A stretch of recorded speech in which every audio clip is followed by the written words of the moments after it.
Hello everyone, this is time for my first Spikes and Yikes video of the new season here in week 2, starting with defense special teams for week 2.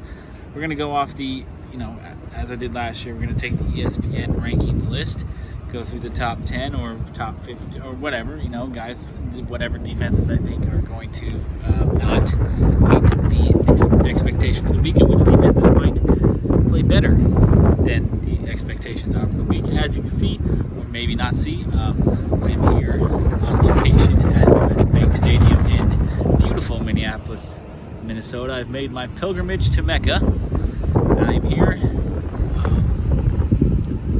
just basking in the glory that is this beautiful stadium, this amazing city.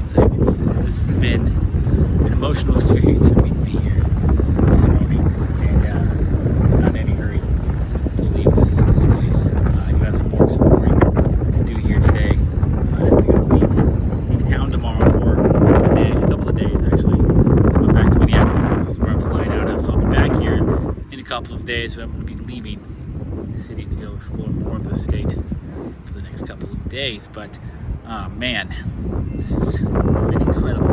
But let's get to it. Defenses, spikes and yikes for defense special teams. As always, we're going to start with the bad news, get the bad news out of the way. These are my yikes. Defenses to be a little concerned about heading into the week. The Saints defense is ranked 3rd this week after what they did to the Packers offense last week. It would be it's safe to assume that they're going to do the same to the Panthers offense this week, right? The Packers are one of the better, more efficient offenses in the league. The Panthers are still in a learning process with Sam Darnold, correct? But my suspicions are that the Packers threw that game, well, not the Packers, but Aaron Rodgers and Devontae Adams threw that game on purpose. So the Saints defense was by design made to look a lot better than it actually maybe is. I still have faith in the Saints defense as a possible top 10 play this week, but as a top 5 play, don't like it. I think the Panthers offense is actually pretty good. And so Marshawn Lattimore, I believe Marshawn Lattimore is going to be out again.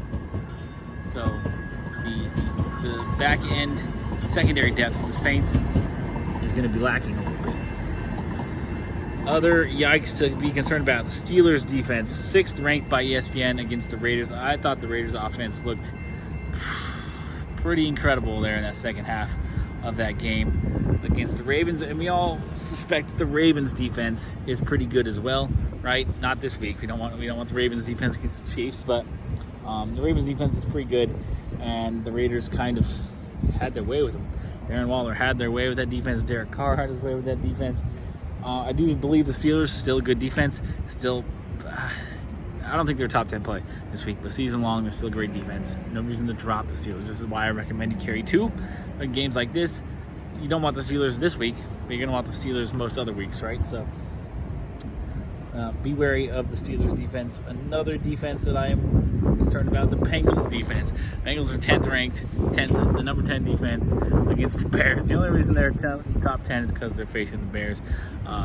However, even though I'm not the biggest believer in Justin Fields, I think Justin Fields has an element of dynamism to his game that can really boost the Bears offense.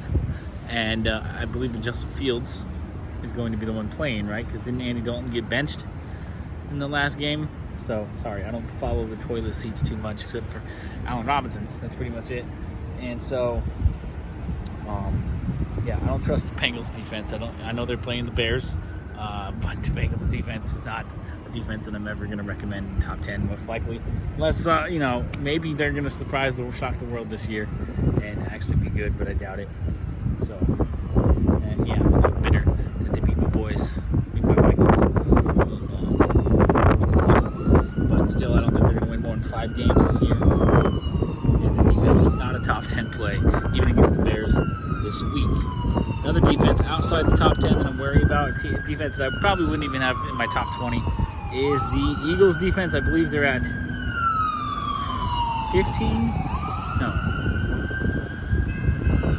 I don't remember where they were. I think they were maybe 16 or something. Against the 49ers, I think we saw what the 49ers offense can do when it's healthy, when it's got his wide receivers healthy last week. I don't anticipate that changing. Elijah Mitchell looked good. Trey Sermon should be on the field this time around. The Eagles defense, not a good play. Not even on the radar. Shouldn't even be on the radar for you this week. And man, I have really bad posture, so it's really hard for me to just sit straight for even a few minutes at a time unless I got something to lean on. Like I am having some serious problems. Minnesota so far, not been the best experience for me. I went to the Twins game yesterday, right? Because I got off my flight, and so I thought the game started at 4:40, but I'm an idiot. My phone was still in Pacific time when I looked that up, so it actually started at 6:40 this time in Minnesota time. And man, that jet lag hit me hard around the 5th inning. It was miserable for the last 4 innings of that game. I was barely staying awake, barely conscious, not paying attention. I was just exhausted. It's just, I don't know why I tortured myself and sat the rest of that game, especially since the Twins got dominated 12-3 by the Cleveland Indians. Cleveland, we should probably start calling them the Guardians now, huh? Cleveland Guardians. But it was nice to go to Target Field. See Target Field, pretty good, pretty nice stadium. I'm gonna say that's a little bit better than T-Mobile Park, but T-Mobile Park did have better vantage points throughout the stadium, where there was no spot there's no spot in T-Mobile Park where you cannot see what's going on in the game, except for obviously the bathrooms. But Target Field has some places where there's obstructed view, but I did almost catch a ball. There was a couple balls hit into my section, but I kind of I wasn't really making an effort. I was letting the kids, lots of kids in the section. That's catching balls is kind of the kids thing. So, but yeah, I'm trying to feel a little bit better here in day 2 of my trip. So. Just trying to explore as much as I can before I leave town. Anyway, let's get to the defenses I like a little bit more than ESPN's projections have them this week. I think I've got, let me count real quick, 5 defenses that I think are trending up more than ESPN has them projected at. So we're going to start with the top 10 guys. A couple of defenses outside the top 5 that I think could play their way into the top 5. We got the Patriots against the Jets. Zach Wilson, still a young guy, still learning in the Patriots defense. He's coached by Bill Belichick, and Bill Belichick's one of the greatest defensive geniuses, if not the greatest defensive genius of all time. I think Zach Wilson's going to be in for a world of hurt on Sunday, and especially since the Jets' offense really hasn't looked that great yet. Anyways, another one, the Buccaneers defense.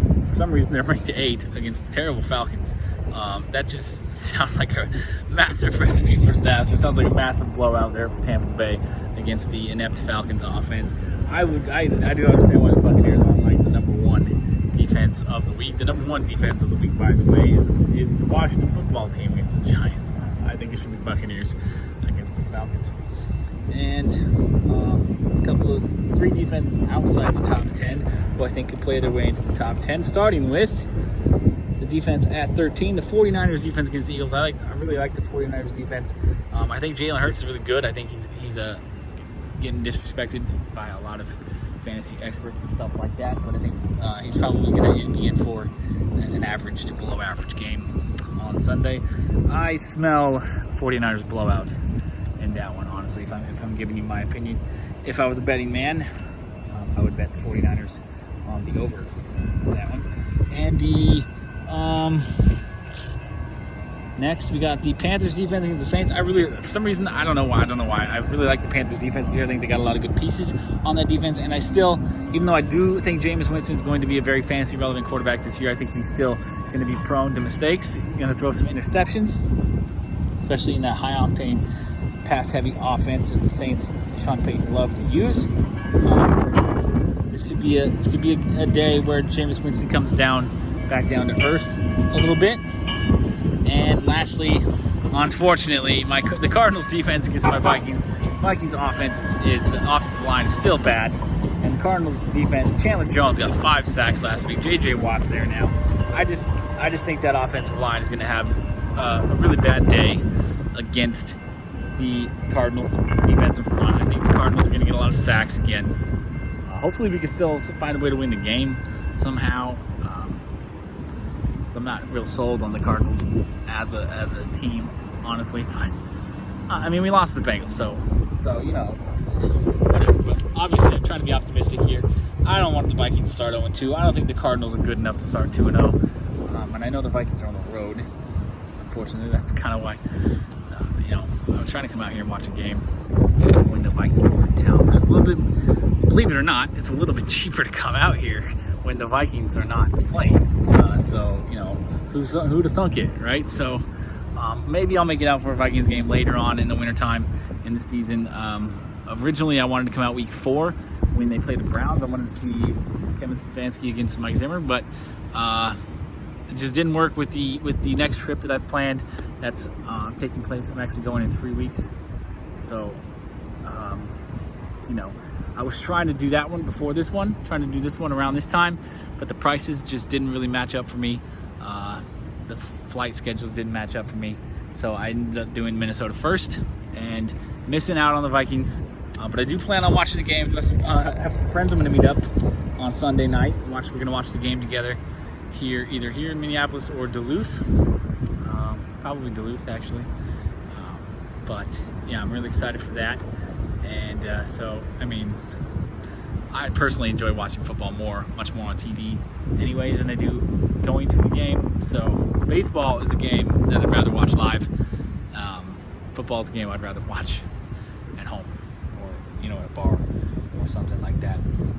But yes, the Cardinals got a knockout week against my Vikings in week 2, unfortunately. That's it. I'm going to go explore a little bit more of the stadium, try to get some more pictures of this beautiful cathedral of